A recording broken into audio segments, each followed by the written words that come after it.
Bonjour à tous, bonjour à tous, bienvenue à ce nouveau webinaire organisé conjointement par Quincy avec Adapt une solution. Ce matin, un sujet intéressant et qui intéresse vu le nombre d'inscrits. Alors, pour l'instant, on a 40 participants, mais on a 170 inscrits. Donc, on a, à mon avis, quelques retards, oui, ça augmente, mais on va quand même démarrer pour respecter et garder un timing parfait pour permettre à chacun de retourner à ses occupations à partir de 10 heures. Voilà, alors le sujet ce matin, on va parler de BI, plus spécifiquement de Power BI et également d'EPM. J'accueille deux experts métiers qui représentent la société Adapt une solution. Et donc, j'ai Laurent Allais ici présent. Bonjour Laurent. Bonjour. Et Cédric Fradin. Bonjour Frédéric. Donc, ce que je vais vous laisser la parole dans quelques instants. Je vais juste dire un petit mot avant sur Quincy et je vous laisserai vous présenter et présenter Adapt une solution juste après. Alors, donc moi, Frédéric Léger, je suis un ancien expert comptable et commissaire aux comptes repenti. Je suis aujourd'hui le dirigeant de la société Quincy. Quincy, qui est un spécialiste des métiers de la finance et de la comptabilité et qui met en relation des entreprises plutôt grandes avec des consultants indépendants, experts en finance, en comptabilité, en contrôle de gestion, dans le cadre de missions de management de transition, de renfort opérationnel. Donc, on intervient en France et en Europe. Et donc, on a un vivier de 800 consultants aujourd'hui sélectionnés, qualifiés, avec qui on s'est entretenu, qui sont à la disposition des entreprises dans le cadre de missions de transformation ou autres. Voilà, donc, ce matin, donc, j'ai l'honneur de recevoir Cédric que je connais bien parce que on a pu travailler et collaborer ensemble dans le passé. C'était le directeur financier de BDO, dont j'étais un associé et dirigeant. Voilà. Cédric est expert en BI. Il travaille chez associé de Adapt une solution. Il est également enseignant, formateur, ancien président de la DFCG de Normandie. C'est exact, Cédric ? Tout à fait, tu n'as rien oublié. Voilà, la présentation est faite.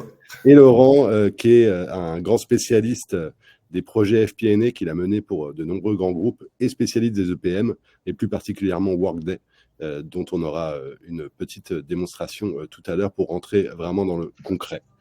Voilà, messieurs, la main est à vous. Je vous laisse démarrer la présentation. Alors, je prends la main. Donc, effectivement, aujourd'hui, on va évoquer les enjeux et les apports des solutions EPM. Alors, EPM veut dire Enterprise Planning Management et des outils de BI, donc de Business Intelligence, et comment ces outils sont mis aujourd'hui au service des directions financières dans le cadre de ce qu'on appelle communément le management de la performance globale. Alors, nous sommes deux aujourd'hui, effectivement, à animer ce webinaire, donc Laurent et moi-même. Et sans plus tarder, je vais reposer le contexte dans lequel aujourd'hui les organisations, et en l'occurrence les directions finance et contrôle de gestion, sont amenées effectivement à intervenir. Alors, vous n'êtes pas sans savoir qu'aujourd'hui, les changements sont profonds. On assiste évidemment à des changements macroéconomiques, on a des bouleversements géopolitiques, des bouleversements climatiques, des bouleversements sanitaires. Ça crée de fortes instabilités au niveau de nos organisations. On vit dans une incertitude profonde et certaine, et cela évidemment impacte et engendre une forte criticité dans la gestion des risques. Et cet environnement implique de changer, d'adapter, d'améliorer à la fois les postures des managers en direction finance et contrôle de gestion, des méthodes, donc des processus qui sont adoptés, et bien évidemment également l'intégration d'un certain nombre d'outils, dont les outils EPM et les outils de BI. Alors, pour répondre à quoi ? Pour répondre à un certain nombre d'exigences, à savoir des exigences de fiabilité de la data, d'agilité pour répondre aux enjeux de proactivité, mais aussi effectivement pour se projeter vers le futur.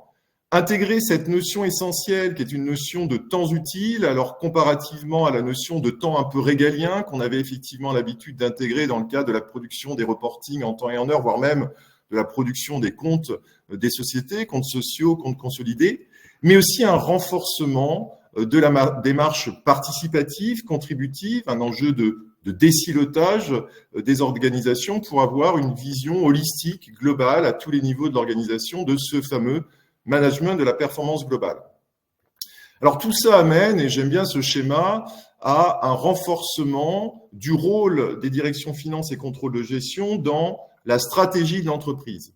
Il s'agit effectivement de renforcer la contribution dans le déploiement, la traduction économique et financière de cette stratégie qui n'est autre qu'un itinéraire qui doit nous permettre d'atteindre une destination, c'est-à-dire la vision, les ambitions de l'entreprise, et d'axer cet itinéraire sur deux piliers. Le pilier du sens, c'est-à-dire évidemment d'insister sur cette destination effectivement que l'on doit atteindre, mais du sens au sens de signification, c'est-à-dire de donner une signification à tous les niveaux, et on verra au travers de l'EPM, de cette traduction financière du budget, mais aussi au travers de la BI par la production d'un certain nombre d'indicateurs qui vont devoir mettre sous contrôle les process de l'organisation et contribuer à l'atteinte des résultats attendus. Alors, ce pilotage, alors le terme de pilotage est parfois un peu galvaudé parce qu'on sait bien que ceux qui pilotent finalement, c'est ceux qui ont les mains sur le volant, et on va parler plus souvent de management, voire pour les directions financières et du contrôle de gestion, de copilotage. Un copilotage qui intervient aux trois niveaux organisationnels et hiérarchiques de l'entreprise, au niveau bien évidemment stratégique, dans la relation que la direction générale doit entretenir avec les parties prenantes externes, généralement à l'entreprise, dans une communication avec les actionnaires, avec les fournisseurs, avec les banques, voire même effectivement avec les clients, les salariés potentiels de l'entreprise. Un contrôle et un pilotage au niveau fonctionnel qu'on appelle communément la couche tactique de l'organisation, et là avec effectivement deux niveaux de communication, un niveau de communication montant, les managers vers la direction générale et les managers vers effectivement la couche opérationnelle, et un véritable pilotage au niveau des différents processus opérationnels avec, ici on le verra, des dashboards, des tableaux de bord qui sont typiquement opérationnels avec généralement l'introduction d'indicateurs non financiers. Alors bien évidemment, tout ça s'alimente de quelle manière? Avec des datas. Alors il faut savoir, petite parenthèse, qu'aujourd'hui on a une multiplication par 3 tous les 5 ans du volume de données qui est produit, et on prévoit, selon une analyse, à peu près 2100 milliards de téraoctets de données en 2035. Alors il faut savoir qu'un téraoctet, je vous laisse faire le calcul, c'est 10 exposant 12. Donc, on a un volume de données, alors à la fois transactionnelles des entreprises, mais des données en open source qui sont aujourd'hui à disposition des entreprises et qui vont permettre effectivement de construire, on le verra, des bases de données, des entrepôts de données pour pouvoir évidemment alimenter leur suivi et effectivement produire un certain nombre de tableaux. S'agissant des outils, alors on a aujourd'hui deux types d'outils il est important, en tout cas à mon sens, de bien dissocier. Les outils EPM, et je répète, Enterprise Planning Management, qui sont des outils qui sont orientés sur la simulation, donc la production de scénarios, Laurent en parlera, et l'organisation du cycle de gestion budgétaire entre les différentes couches et différents départements de l'organisation, et qui vont pouvoir apporter de l'agilité, notamment au travers de la production de forecasts. Et de l'autre côté, on a la partie plus analytics, plus tableau de bord avec des outils de BI. Alors, juste une petite définition assez rapide. La BI, c'est deux couches. Une couche de data prep, on y reviendra, qui est très, très important, préparer la donnée. Et puis, une couche de data restitution, on appelle ça la data visualisation ou data storytelling, qui va permettre aussi de faire de la data exploration, c'est-à-dire de rentrer en granularité dans un certain nombre d'indicateurs et qui vise à mettre à disposition de tous ces acteurs du management à la performance globale, au niveau des 3 strates que l'on a vues, des informations, soit des informations fiables, bien évidemment, pertinentes, la notion de pertinence est vraiment importante, disponibles en temps voulu pour éclairer les prises de décision et rentrer véritablement en granularité dans la performance de l'organisation. Alors, on dissocie véritablement ces deux types d'outils en considérant que la partie BI est plutôt une solution tactique, c'est-à-dire où on est véritablement dans une approche plutôt réactive, voire proactive, et sur une dimension qui est plutôt généralement assez opérationnelle pour se dire comment la performance et les indicateurs de performance des processus de l'organisation vont, et j'y reviendrai, servir des indicateurs de résultats, des indicateurs d'impact en sortie de cette performance de processus. Et la BI va permettre de faire des reportings, des tableaux de bord en analytics poussés. On parle aujourd'hui d'analytics avancés, voire même intelligents. Et je pense qu'on aura l'occasion d'ailleurs de revenir sur l'enjeu de l'IA d'ailleurs au sein des outils de BI, comme d'ailleurs de l'IA au sein des outils EPM. L'outil EPM, lui, il est plutôt sur un positionnement en tant que solution stratégique. D'ailleurs, l'outil EPM, on a parlé de planification budgétaire, c'est un outil de traduction financière de la stratégie de l'entreprise. Et là, ça permet de savoir où l'on va, mais également comment on y va, c'est-à-dire comment on va allouer un certain nombre de ressources financières, humaines, au travers des différents budgets, des différents départements de l'organisation, et ce, dans une démarche, évidemment, portée sur le futur et donc prospective, avec, je le répète, des enjeux de scénarisation au travers des simulations budgétaires avec l'application d'un certain nombre de règles de gestion bien spécifiques à l'organisation. Cédric, juste un petit point, on a des questions. Quand tu parlais du volume de données tout à l'heure, tu as dit que ça se multipliait par combien chaque année? Alors, par 3 tous les 5 ans. Hein, on prévoit, effectivement, il y a des analyses qui sont faites, on multiplie par 3 fois 3 tous les 5 ans, avec en 2035 2100 milliards, hein, donc voilà, fois téraoctets, et un téraoctet, c'est 10 exposant 12. Donc, ça fait effectivement beaucoup de milliards. Parfait, parce que sur le chat, la question était venue et moi j'ai dit que c'était tous les ans. Et heureusement, Michel m'a corrigé. Non, c'est effectivement x3 tous les 5 ans. Ok, merci. Oui, alors si vous avez des questions à poser, n'hésitez pas à les poser soit dans le chat, soit dans le petit module questions en dessous et je les poserai pour vous à Cédric et Laurent.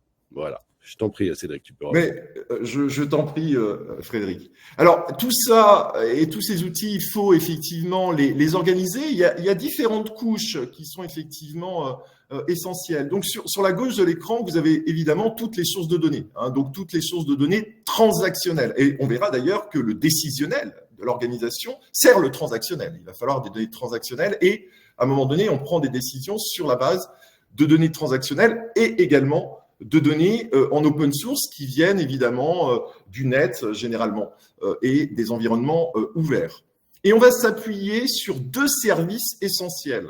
Le premier service, c'est le service qu'on appelle effectivement le service en charge de la partie BPM, c'est-à-dire Business Process Monitoring.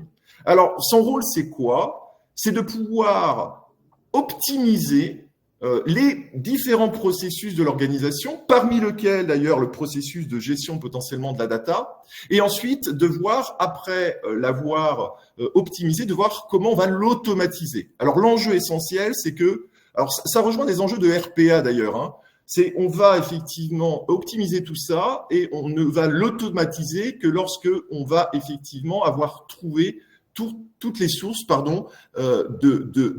d'optimisation. Sans quoi on va automatiser des inefficacités. Hein, voilà l'objectif.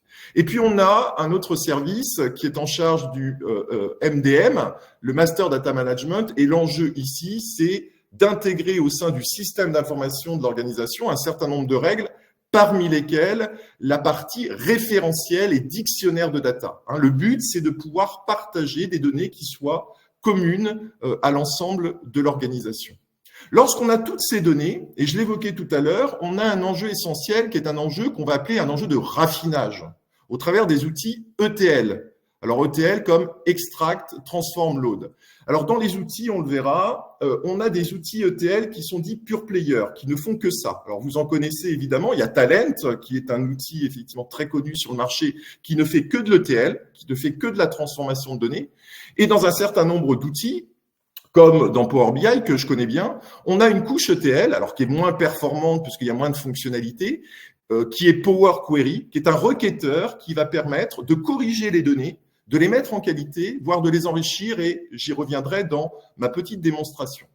Et ensuite, lorsqu'on transforme ces données, on va pouvoir les structurer, on va pouvoir les ranger dans ce qu'on appelle un entrepôt de données, Alors, on utilise deux termes. Le terme de data warehouse. Alors, le terme de data warehouse, c'est qu'on va structurer des données avec les différents départements. Donc, on va retrouver dans data warehouse les données du département finance, logistique, RH, etc. Où on va créer des data marts, c'est-à-dire qu'on va réduire l'accès par département. Donc, on va créer un data mart finance, donc ne pourront rentrer que les financiers à l'intérieur, etc., etc. Donc, on choisit structurellement la modalité, effectivement, d'organisation de ces données. Et on va agréger et créer ce qu'on appelle des modèles de données à l'intérieur de ces ensembles. Et ensuite, les outils de type EPM, pour la partie, effectivement, planning et la partie, donc, construction budgétaire, et les outils de BI à ces entrepôts de données. Alors, je reviens très, très rapidement avant de passer à ma démonstration qui va durer juste une petite dizaine de minutes avant de donner la main tout de suite à Laurent. Donc, des enjeux au niveau des solutions EPM, un enjeu de scénarisation et de simulation de scénarios à l'infini, une automatisation, bien évidemment, du processus de gestion budgétaire avec un enjeu de décloisonnement, de désilotage des organisations et avec un objectif qui va au-delà de ce que peut faire Excel aujourd'hui, c'est de pouvoir ensuite descendre véritablement en granularité dans l'analyse que l'on peut faire du budget, dans l'analyse des écarts, sur des données qui seraient non financières, sur une maille produit ou sur des mailles clients ou autres, ou régions. Et tout ça en conservant toute la souplesse et l'agilité d'Excel.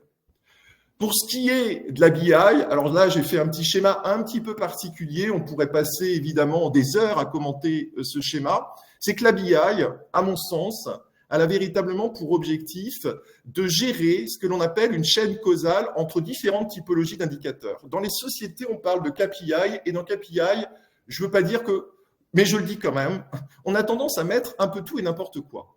Et donc, moi, je dissocie des indicateurs que vous voyez encadrés en orange, les tout premiers à gauche, qui sont des indicateurs de processus, de performance des processus. Et on en distingue deux grands, les indicateurs de réalisation qui effectivement permettent de mettre sous contrôle ce que l'on fait, le nombre de choses que l'on fait. Si je prends un processus commercial, le nombre de prospections qui est faite, le nombre de devis qui est fait, etc., etc. Et ensuite, des indicateurs d'activité, c'est-à-dire des indicateurs qui traduisent l'énergie ou les ressources que l'on consacre à ces réalisations.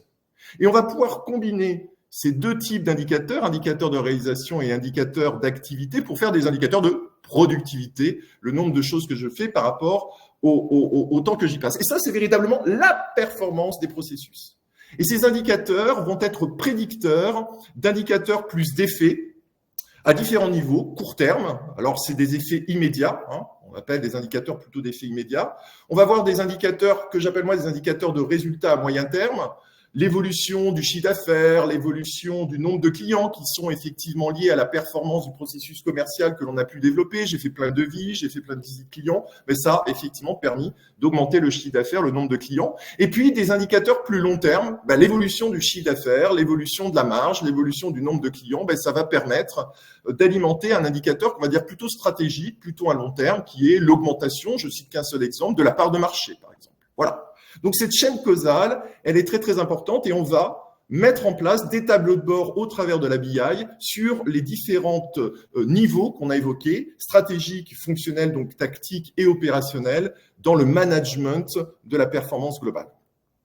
Alors, j'y viens sur la démonstration de Power BI. Alors, je suis désolé, peut-être qu'il y en a qui connaissent pas, il y en a beaucoup peut-être parmi vous qui connaissent. J'ai intégré dans Power BI pour faire cette démonstration un jeu de données avec 4 tables. Alors, il faut avoir à l'esprit quand on fait du Power BI qu'on a deux types de tables, des tables de transactions dans lesquelles on a effectivement des mesures de transactions. Ici, j'ai une table de commande et on a autour des tables de dimensions. Une table de dimension, c'est une table objet dans laquelle on a les différents attributs, donc les différentes caractéristiques des différents objets qui sont utilisés pour faire les transactions. Donc, typiquement, on a effectivement un client qui commande des produits et ce client appartient, par exemple, à une région.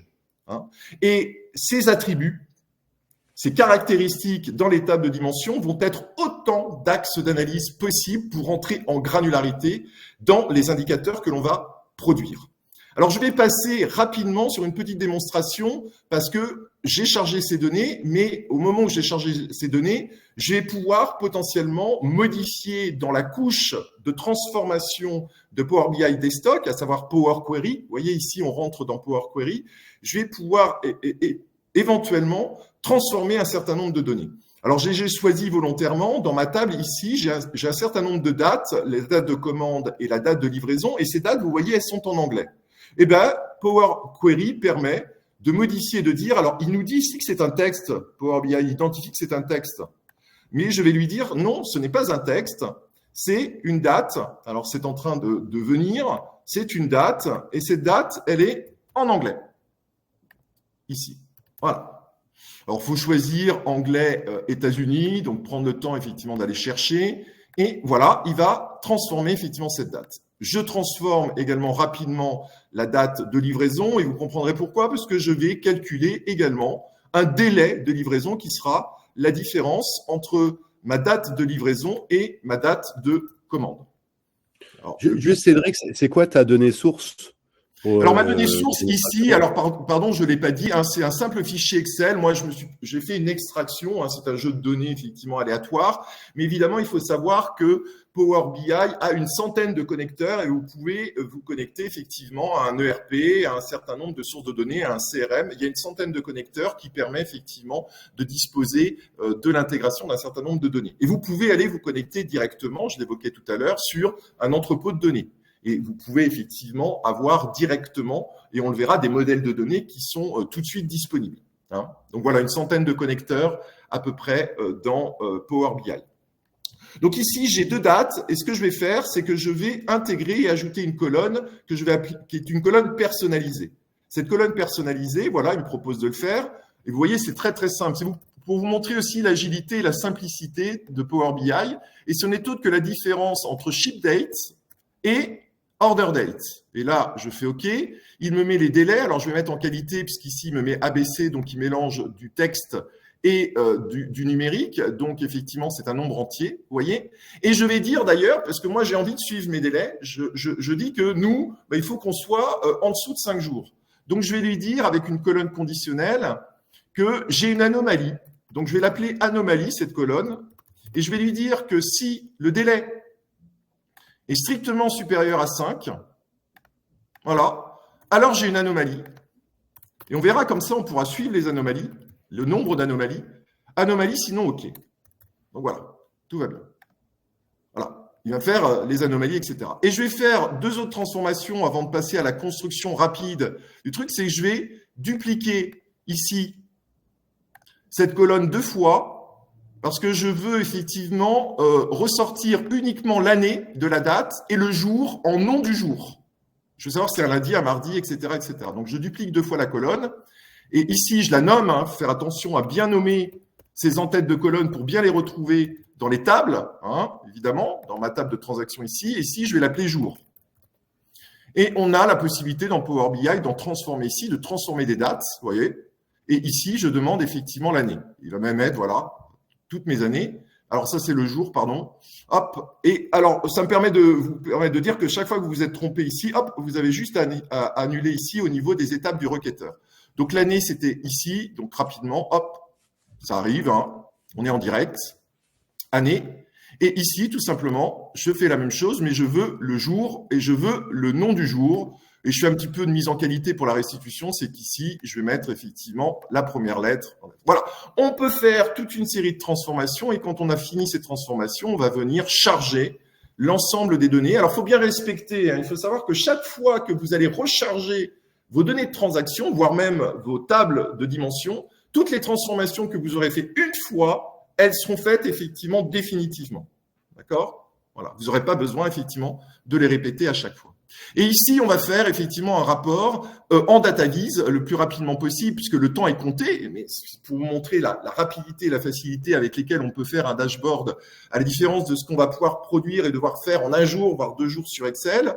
Alors, je vais évidemment mettre un titre. Alors, je vais intégrer des enjeux dans mon discours de DataVis. Quand on fait un dashboard, il faut être très DataVis. Et la première chose importante, c'est le titre. Et le titre, il doit dire quelque chose. Je vais mettre un titre un peu aléatoire. Il faut, ici, Alors, j'ai l'impression qu'il ne veut pas me le faire. Je ne sais pas pourquoi. Tac. Hop, ça va venir. La récupération automatique des données, tac, pose problème. Bon, si ça marche pas, c'est pas grave. Voilà. En tout cas, dans le titre, il faut le positionner en haut à gauche, toujours, jamais au milieu. C'est un enjeu de database essentiel et il faut lui donner tout de suite du sens. On va pas mettre reporting commercial. On sait qu'on est en train de faire un reporting commercial ou un reporting logistique sur les délais de livraison. Voilà. Ensuite, on va intégrer un certain nombre de données et on part toujours du général vers effectivement le particulier. Et généralement, on intègre ce qu'on appelle des étiquettes. Une étiquette, c'est un seul chiffre à l'intérieur. Et ici, je vais mettre le total des ventes. Donc ici, voilà, j'ai mes sales qui vont effectivement être intégrés. Et il va mettre le total de mes ventes. J'ai 2,3 millions de ventes. On utilise souvent ce qu'on appelle le pinceau. Le pinceau, c'est quelque chose qui va permettre de mettre visuellement en qualité le graphique. Et ici, je vais lui mettre quelques effets au niveau de cette étiquette. Voilà, elle vient. Évidemment, je vais avoir effectivement une problématique. Voilà, tac, je mets effectivement des effets. Donc, je vais lui mettre effectivement un peu de gris ici. Je vais lui mettre des bords visuels. Je vais lui mettre un peu d'ombre au niveau du bord visuel. Voilà, je vais le faire une bonne fois pour toutes. Voilà, et ça sera l'ensemble de mes étiquettes. Il faut savoir qu'ici, l'étiquette prend un montant qui s'appelle somme des sales. C'est jamais très joli. Soit on le modifie ici, soit on est en mesure d'ajouter un titre, mais je l'utiliserai effectivement cette fonctionnalité sur un autre visuel. Et je vais l'appeler sales pour éviter sales, c'est pas très très joli. Parce que c'est vrai que oui, ça peut être intéressant de mettre la période et le périmètre concerné. Oui. Alors on va voir, je vais intégrer effectivement ce qu'on appelle des filtres. Et dès lors que je l'ai créé une fois, je peux la dupliquer. Alors je peux faire CTRL-C, CTRL-V, CTRL-C, CTRL-V, CTRL-V, et je vais effectivement avoir 3 étiquettes ici. Et par exemple, dans cette étiquette ici, je vais mettre non plus les sales, mais je vais mettre le nombre de produits. Donc, je vais utiliser Product ID. Alors là, il me met le premier qu'il trouve. Non, je veux effectivement le nombre d'éléments distincts, c'est-à-dire le catalogue que j'ai. Donc, j'ai 1862 produits. Alors, je ne vais pas faire la modification ici, puisque j'ai montré tout à l'heure comment on la faisait. Et je vais mettre, par exemple, le délai moyen. C'est intéressant d'avoir le délai moyen. D'ailleurs, on a fait le calcul tout à l'heure. Et ici, au lieu d'avoir des sales, je vais prendre délai. Et il me fait la somme des jours, là. Non, je ne veux pas la somme des jours, je veux ici la moyenne. Et je suis en 3,96. Je vais faire tout de suite maintenant un graphique. Je vais faire un graphique d'évolution de mon délai de livraison. C'est intéressant de savoir le délai de livraison. Donc ici, je vais prendre toujours mon délai. Je vais demander effectivement la moyenne des délais pour avoir une moyenne. Pour l'instant, je n'ai pas d'axe temporel. L'axe temporel, je vais l'utiliser ici avec les années. Et ici, j'ai l'évolution de mon délai de livraison. C'est intéressant. Alors, on modifie ici, on met en qualité. La mise en qualité, c'est d'enlever ici année, par exemple. On sait que c'est des années. Et ici, c'est d'enlever moyenne de délai. On sait que c'est la moyenne des délais, sachant qu'on va le remettre dans le titre. Alors, juste pour vous montrer rapidement, l'utilisation des pinceaux, c'est intéressant. Ici, j'enlève le titre ici. Je sais effectivement que c'est des années. Sur l'axe des Y, j'enlève effectivement ici son titre. Voilà. Il faut apurer au maximum pour apporter effectivement et éviter ce qu'on appelle de la surcharge cognitive.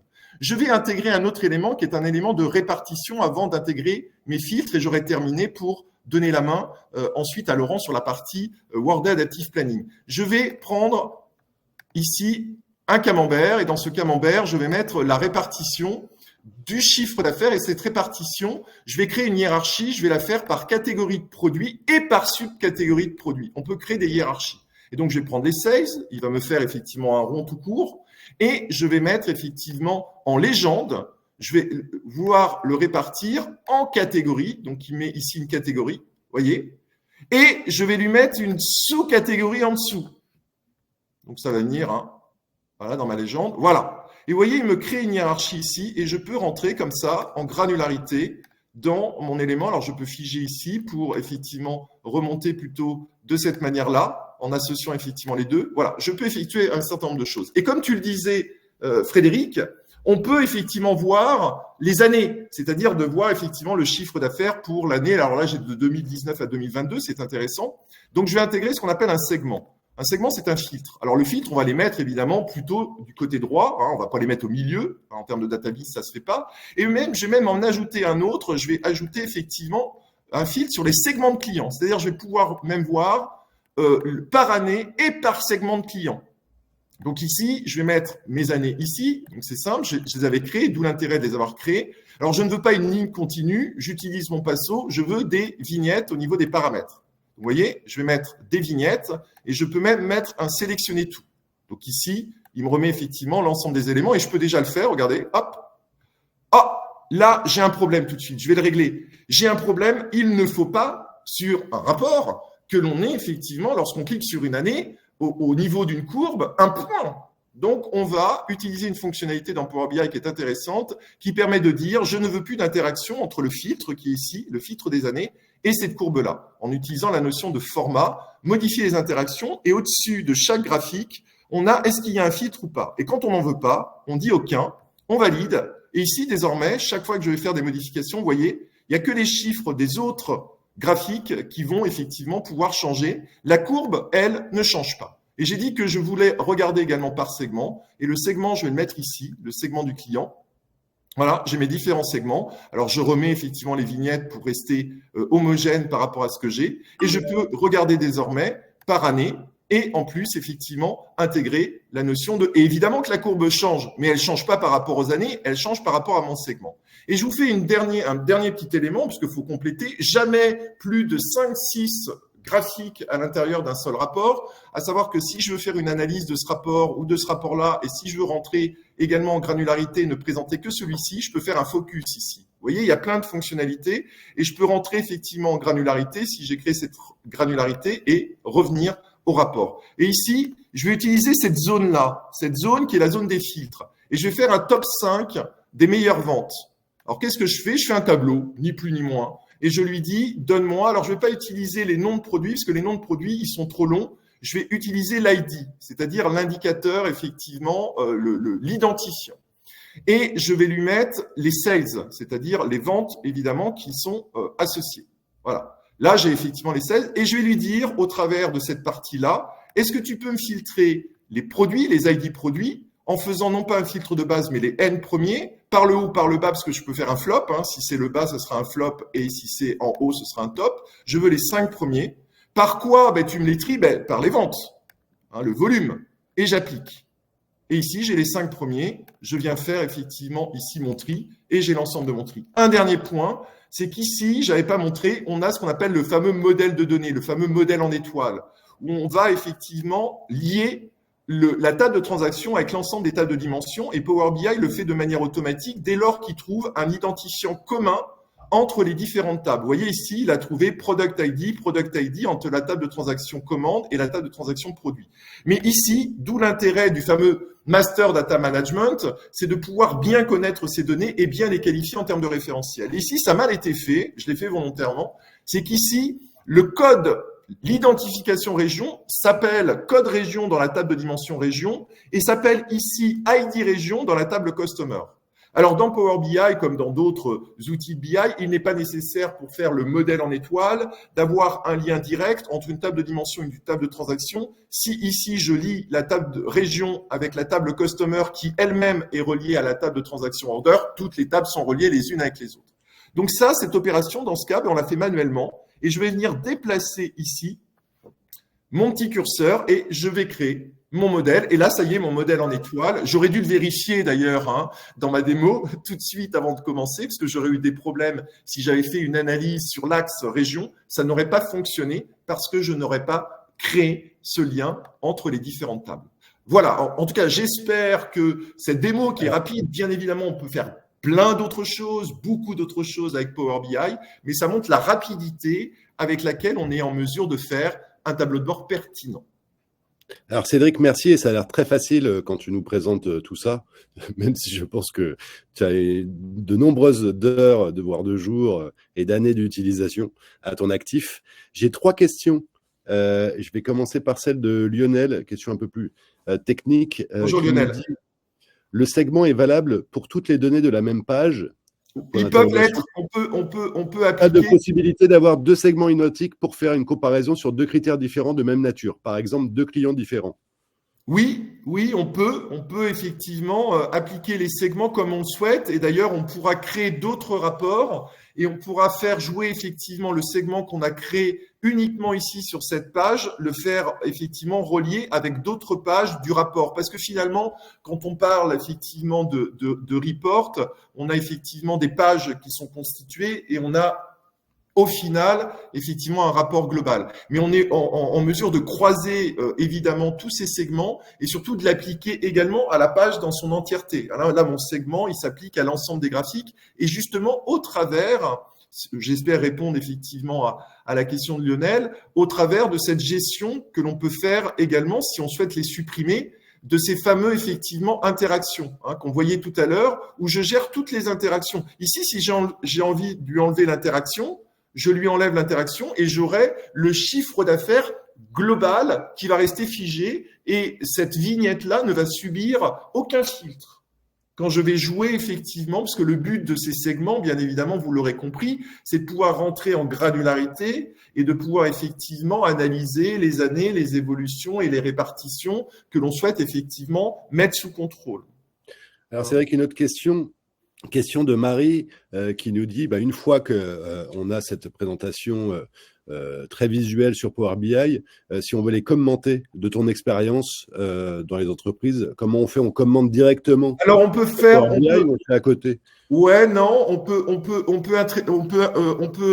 intégrer des infobules. Alors bon, je peux pas tout démontrer, etc. Mais c'est très interactif. Alors le but, c'est de rester sur une démo sur Power BI, c'est-à-dire vous vous mettez effectivement sur Power BI et vous avez effectivement la démo que vous faites et vous pouvez intégrer des infobules à l'intérieur. Et ce qui est intéressant également sur Power BI, c'est que globalement ici, vous voyez, lorsque j'ai mis mon titre, alors déjà je l'ai pas modifié, mais je peux créer un lien automatique ici entre l'année 2019 par exemple et ici cet élément-là. Et évidemment, lorsque je clique sur 2019, j'ai les données qui sont, alors là, elles n'ont pas changé, mais elles vont changer. Voilà. Vous voyez, j'ai les données qui ont un petit peu changé ici en termes de répartition. Mais mon titre, je peux lui dire effectivement répartition des ventes en 2019. C'est-à-dire que quand je vais cliquer ici et quand je cliquerai pour 2020, il mettra en 2020 et je peux mettre en infobule toute une série effectivement de commentaires. Et aujourd'hui, avec l'IA, vous le savez, c'est intégré également à Power BI. Il peut nous prescrire, alors faire très attention évidemment, vous le savez, sur la pertinence de l'IA. Donc il faut le tester, bien évidemment, au fur et à mesure, avant de faire sa présentation. Il ne faut pas dire l'IA va commenter à ma place, mais il va vous faire des prescriptions de commentaires également. Donc oui, alors ma réponse est: il ne faut pas se dire, je prends Power BI, je prends mon rapport, je le copie sur un PPT, sur un PowerPoint et je mets des commentaires à côté. Non, Est-ce que ça va pas marcher? Vous allez devoir faire autant de slides que vous avez effectivement de commentaires à faire. Or là, le but, c'est de pouvoir effectivement jouer en direct sur les éléments, les voir changer. Voyez, tout change. Et de pouvoir effectivement intégrer des commentaires. Vous pouvez mettre une zone de commentaires ici ou en dessous, ça fonctionne, pour pouvoir apporter effectivement des commentaires au travers des rapports au fur et à mesure que vous jouez votre rapport. On utilise le terme « jouer son rapport ». Ok, deux dernières questions parce qu'après, ça va être trop serré en termes de délai. En termes de sécurité, confidentialité des données, notamment dans Power BI Service, qu'en est-il? Y a-t-il des pratiques particulières? Question de Arnold. Alors Arnold, aujourd'hui, alors c'est vrai que tu as raison Arnold d'évoquer Power BI Service. Power BI Service, c'est effectivement la couche de mise à disposition. Ça permet de gérer deux grandes choses, on va dire, c'est-à-dire le partage des données.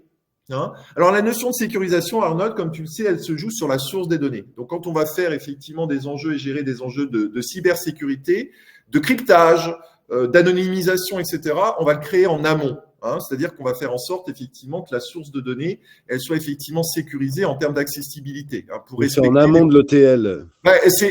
On va respecter les trois pôles de ce qu'on appelle même le RGPD, ou la cyber au sens global du terme. C'est la notion effectivement qu'on appelle la notion d'intégrité.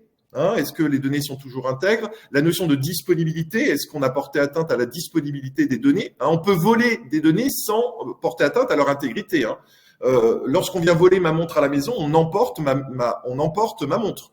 Lorsqu'on va voler des données, on les rend elles sont toujours potentiellement disponibles. D'accord? Mais on les a volées. Et on les a volées pour porter atteinte à un troisième élément qui est le principe de confidentialité en cyber.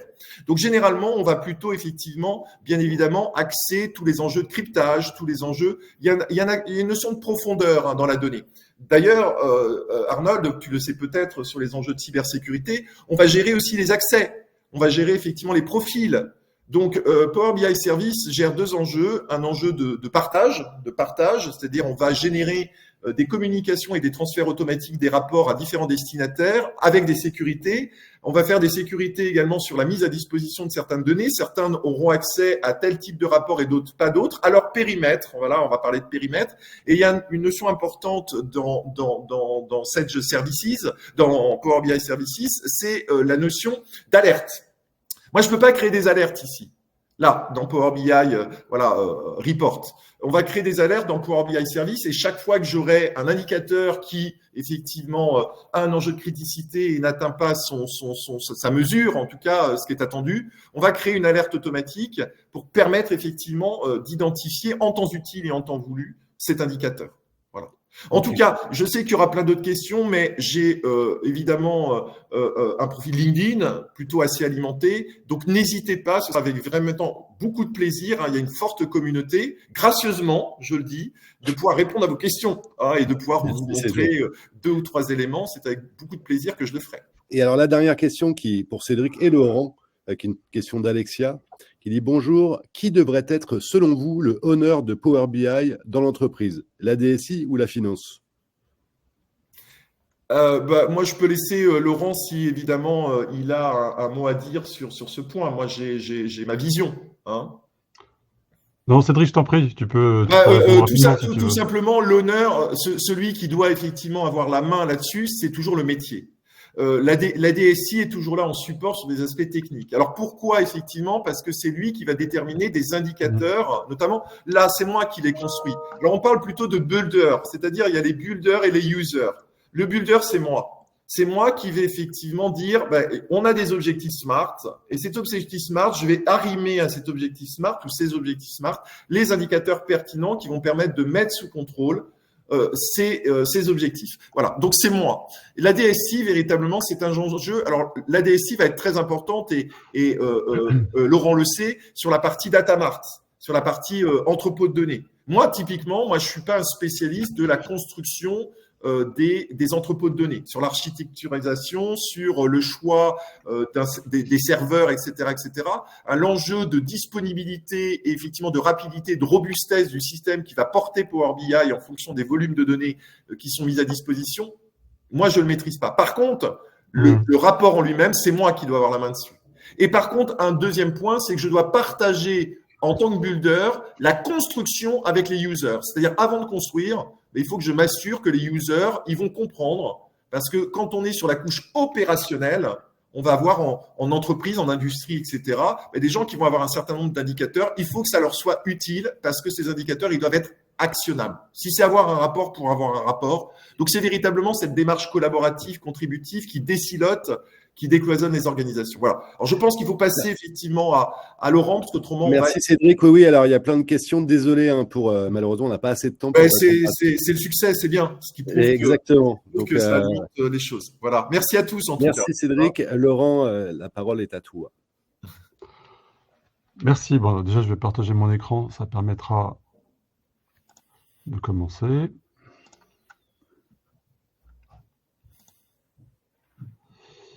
Voilà, partager.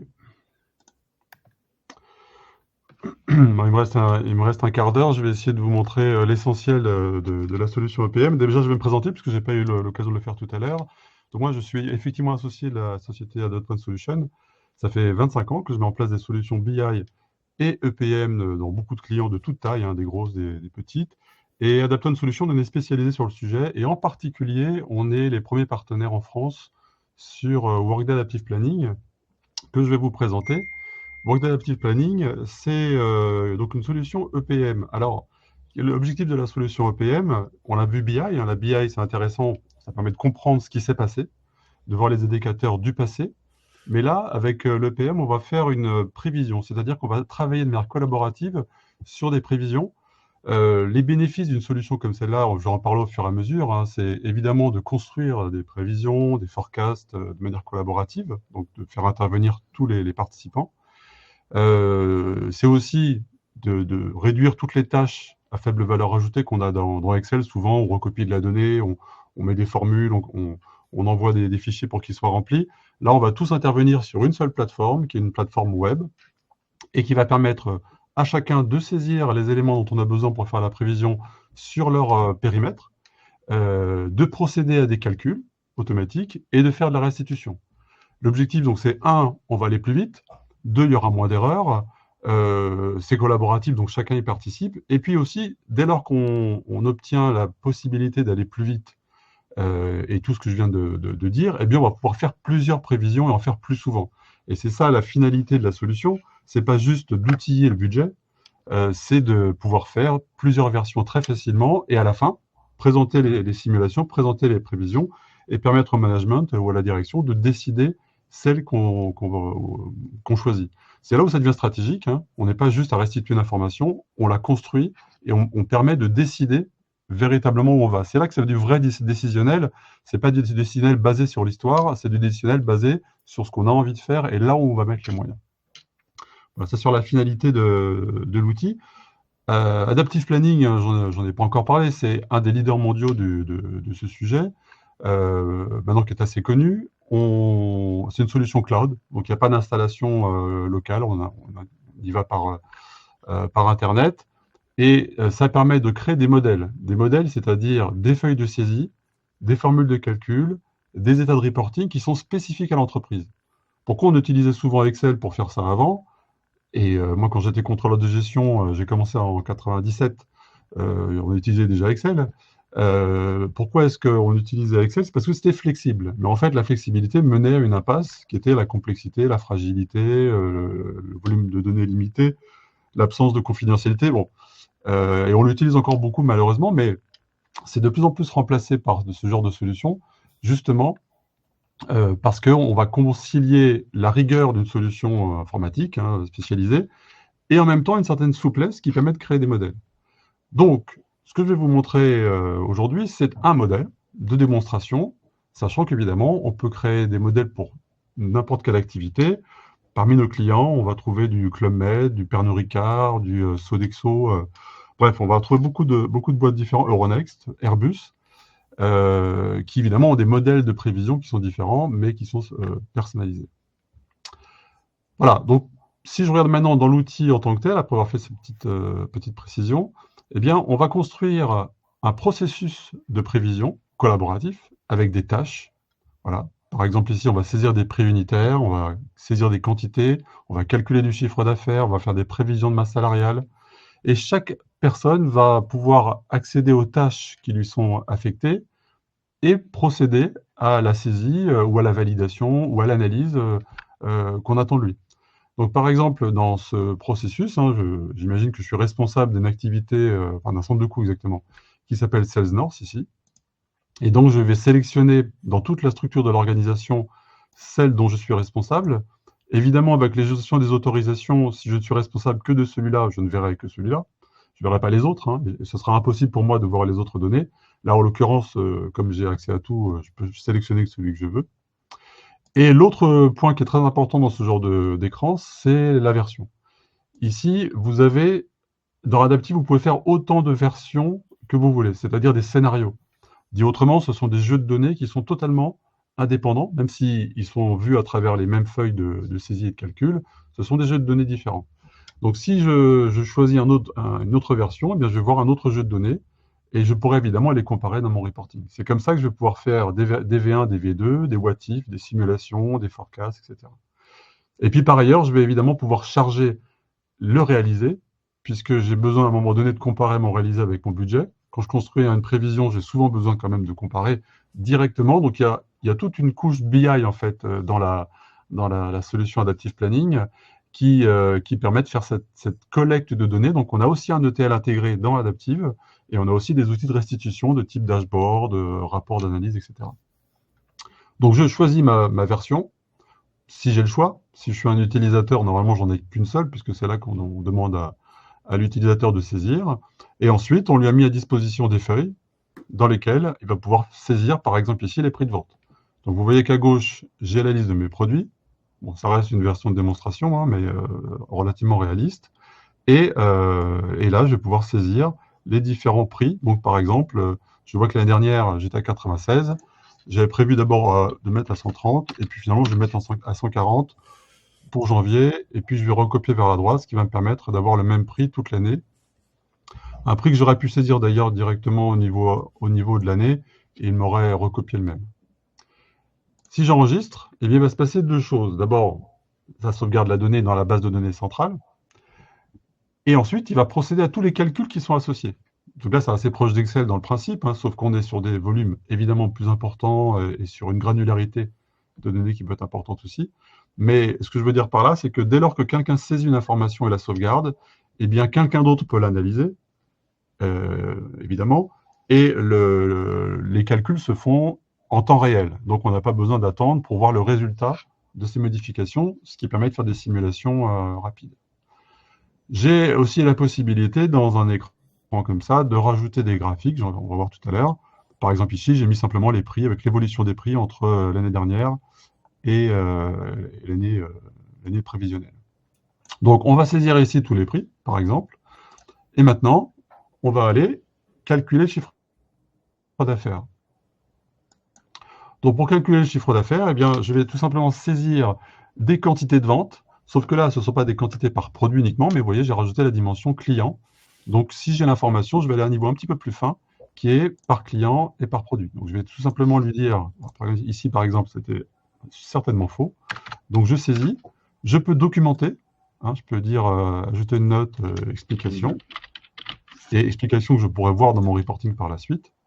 Et je peux aussi prévoir au niveau semestre ou bien annuel, par exemple, je vais arrondir à 1500, et répartir la différence entre chaque mois selon différentes règles. Voilà. Et ici, encore une fois, je vais sauvegarder. Alors, je ne pense pas que ça va se voir. Si, peut-être. Hein, si je sauvegarde, évidemment, il recalcule mon chiffre d'affaires et il va rafraîchir les graphiques s'il y a des différences. Alors, là, pour le moment, on voit qu'on peut faire de la saisie collaborative. Chacun saisit sur son périmètre dans les feuilles qui lui sont allouées. Bon. Derrière, il y a aussi des calculs. Les calculs, ils sont dans la feuille, ils ne sont pas dans une boîte noire, on peut les voir, on peut les comprendre, et le format est assez proche d'Excel. Alors, comment est-ce qu'on peut voir ces calculs? Eh bien, tout simplement, elles sont représentées par ce qu'on appelle des comptes. Et vous voyez, ici, il y a plusieurs types de comptes avec les prix, etc. Et pour le voir, il suffit de changer la disposition de la feuille. On va faire un zoom sur un produit, et on va non pas afficher les produits, mais afficher les comptes. Donc, on va retrouver dans cette feuille ce que je viens de saisir, le 204. On retrouve le prix que j'ai saisi tout à l'heure. C'était sur une autre feuille, mais on est allé le chercher. Et on va avoir le résultat qui est la multiplication.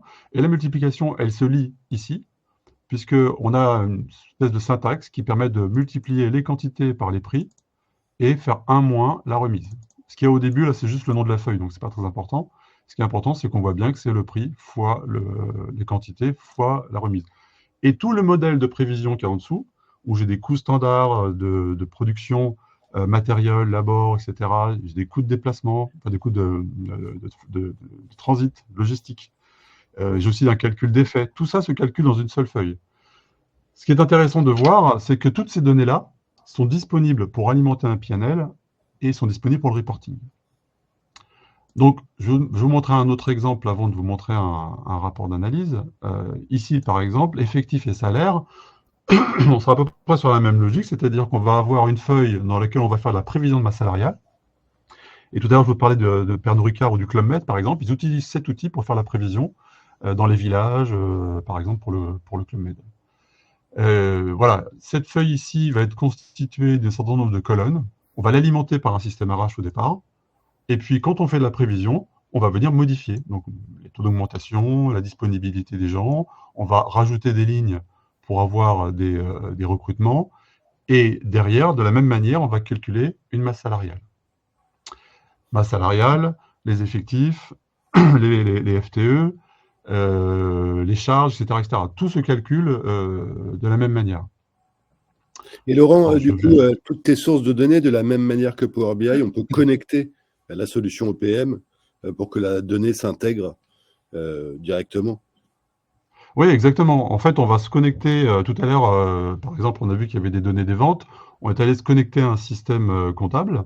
On va charger régulièrement les données, on va les dupliquer, on va les mettre.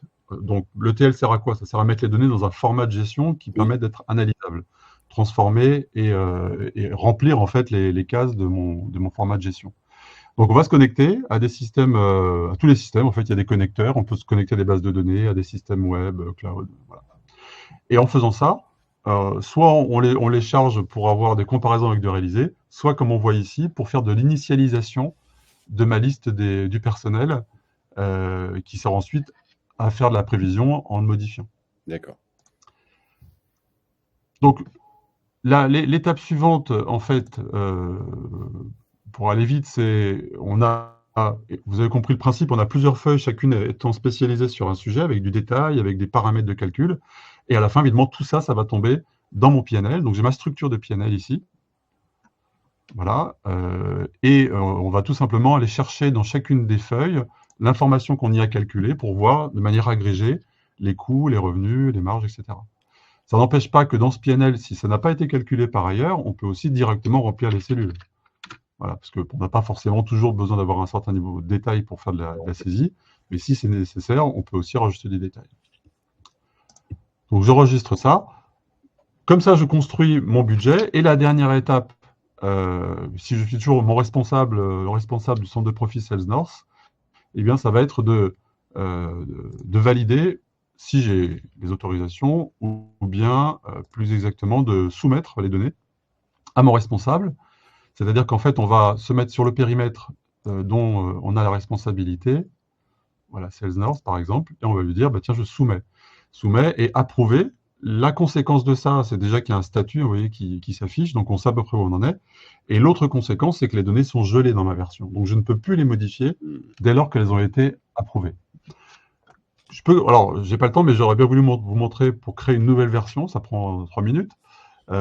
Et donc, dès lors qu'on a une nouvelle version, on peut mettre des simulations différentes. Et après, j'ai mes outils de reporting.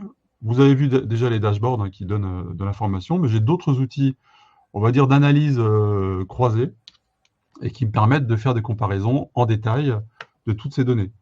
Donc voilà un exemple d'analyse croisée où j'ai mes versions, j'ai mes analyses, et je peux décomposer comme ça les données, soit au travers de la structure de mon PNL, ou bien au travers de tous les axes d'analyse. Alors ce qui est intéressant, c'est qu'on va pouvoir analyser à travers n'importe quel axe. Donc chacun est libre d'analyser dans la direction qu'il veut. Par exemple ici, je vois le détail de ma prévision. Là, c'est en l'occurrence, c'était mes coûts de déplacement, mes coûts de airfare exactement, et mon réalisé. Pour finir, quand on est là, oui. Non, vas-y, je te poserai des questions. Quand on est là, ce qui est intéressant, c'est comme j'ai chargé mon réalisé, mon 2847 dont je cherche l'explication pour pouvoir faire mon analyse d'écart, je vais pouvoir redescendre jusqu'aux transactions. Et donc, l'outil non seulement vous permet de mieux construire un budget, mais comme vous le documentez et comme vous avez accès aux détails, quand vous faites les analyses d'écart, vous pouvez dire « Ah oui, j'ai un écart parce qu'il y a eu cette opération ou parce qu'il y avait cette hypothèse qui avait été prise et qui ne s'est pas avérée vraie par la suite. » Et donc, l'analyse d'écart est beaucoup plus rapide que quand c'est réparti dans tous les fichiers Excel à droite et à gauche. Et alors, si c'est une solution qui permet de modéliser, j'imagine aussi le bilan, tableau de flux, et pas que le compte de résultats. Et quand tu donnes accès au RH pour une partie, à la DSI pour d'autres, où tout le monde, toute l'équipe collabore avec cet outil, il y a une piste d'audit pour voir quelles ont été les données modifiées, etc., pour voir qui a fait quoi? Oui, tout à fait. Alors, effectivement, on peut faire du bilan du cash flow, on peut faire du quantitatif, c'est-à-dire c'est pas forcément du financier. Tout à l'heure, je parlais des effectifs, des quantités de vente, c'est n'importe quel KPI. Et ensuite, on va sécuriser les données, évidemment, pour éviter que les gens voient des informations auxquelles ils ne devraient pas accéder. Salaire par personne, par exemple. Oui. Et enfin, sur chaque saisie, on a une piste d'audit. Donc, on sait exactement qui a saisi quoi. Et on peut remonter comme ça l'historique pour voir sur une cellule ou de manière plus large qui a saisi une information. Donc, c'est très sécurisé.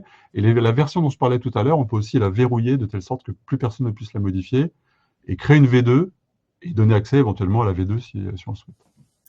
Et alors, Laurent, de ton expérience dans des groupes que tu as accompagnés pour mettre en place ce type de solution, ça prend combien de temps et ça mobilise quel type de personnes, de services dans l'entreprise? Alors, ça va vraiment dépendre du périmètre. On va dire que c'est entre 1 mois et 4 mois, ce genre de mise en place. On travaille vraiment avec la direction financière essentiellement, donc un contrôleur de gestion qui va connaître le besoin, qui va nous aider à le modéliser et qui va aussi apprendre à le modéliser pour être autonome. Et l'informatique, elle sera sollicitée pour l'intégration de données, parce que souvent, on a besoin qu'ils créent des vues ou qu'ils se connectent à une base de données. L'informatique est sollicitée, mais Ah sinon, oui, c'est vraiment un outil qui est dans la main des directions financières et ils prennent en autonomie grâce à ça. d'accord. Alors, on a une question de Guillaume qui nous demande quelles sont les différences avec d'autres solutions de type SaaS comme Anaplan. Alors, je vais pas parler d'Anaplan parce que sinon ce serait porter des critiques, mais là où les clients apprécient Adaptive, c'est en particulier le fait qu'il y ait un nombre de versions qui est illimité. Donc, on peut créer autant de versions qu'on veut, que le modèle se crée assez facilement. C'est très adaptable, hein, c'est même le nom de l'outil. Et donc, cette sécurité sur la tarification, sur l'évolutivité de l'outil, sont des choses qui sont très appréciées. Dans tous les outils EPM, on peut saisir, on peut calculer. La différence, elle se trouve surtout dans le fait de pouvoir facilement l'administrer, la modéliser et créer tous ces modèles. Et alors, c'est une Workday, c'est une entreprise très connue, mondiale et américaine. Les données, elles transitent pas par les US. Non, pas du tout. Workday, c'est une boîte qui fait 6 milliards de chiffre d'affaires. Il y a d'autres solutions. Avant Adaptive, c'était une solution autonome qui a été rachetée par Workday. D'accord. Et les données sont stockées en Europe, effectivement. Ok, bon, bah, parfait. Parfait. Je crois que j'ai répondu à peu près aux questions posées. Cédric a eu un problème de connexion, donc il a disparu. On n'est plus que deux. Ça y est, on a fait 1 heure et 1 minute. Merci beaucoup, Laurent, pour effectivement la puissance. Je reviens, je suis là. Ah, bah il est là, Cédric. Voilà. Le voilà. Et merci, J'ai eu messieurs. effectivement un problème de connexion et je vous entendais, mais je voyais plus que j'étais plus en scène. Merci, messieurs, pour ces démonstrations. En plus, c'est très concret et donc ça parle à tout le monde. On va envoyer à chacun le replay, donc ils pourront revoir. Effectivement, si certains ont des questions, comme Cédric l'a proposé gentiment, vous pouvez lui poser sur LinkedIn par email. Et puis, on verra les coordonnées de Laurent. Si vous êtes en mesure de faire des démos, surtout, voilà, il y a énormément de démos à faire sur l'outil Word Adaptive Planning, hein, compte tenu de la complexité des modèles. Laurent le disait, Oui. un projet de BI, c'est plutôt assez simple, un projet de BI. Hein, on connaît les indicateurs. Vous avez vu la rapidité avec laquelle j'ai fait un rapport. Voilà. Laurent, sur la partie Word Adaptive Planning, il y a toute une architecturisation, il y a toute une modélisation. Il faut comprendre le modèle, il faut rentrer effectivement en audit, etc. Ce qu'on va pas faire dans un outil de BI. Moi, je mets de la BI en 1 semaine, c'est fait. Voilà. Frédéric, tu voulais peut-être ajouter quelque chose? Voilà. Oui, la valeur ajoutée, moi, pour avoir vécu, la valeur ajoutée EPM, elle est énorme. Hein, voilà, pour avoir vécu l'aspect prévisionnel, budgétaire, planification sur Excel dans des grandes entreprises où c'est l'horreur, quand je vois ce type de solution, mais je me dis c'est magique, c'est incroyable. Je t'appellerai tout de suite, Laurent. N'hésitez pas. Hein. Non, voilà, n'hésitez pas à appeler Laurent et vous aurez ses coordonnées également dans l'email que vous recevrez. Merci à tous pour votre participation. Merci à tous. Et à bientôt. Merci. Au revoir. Bonne journée. Merci.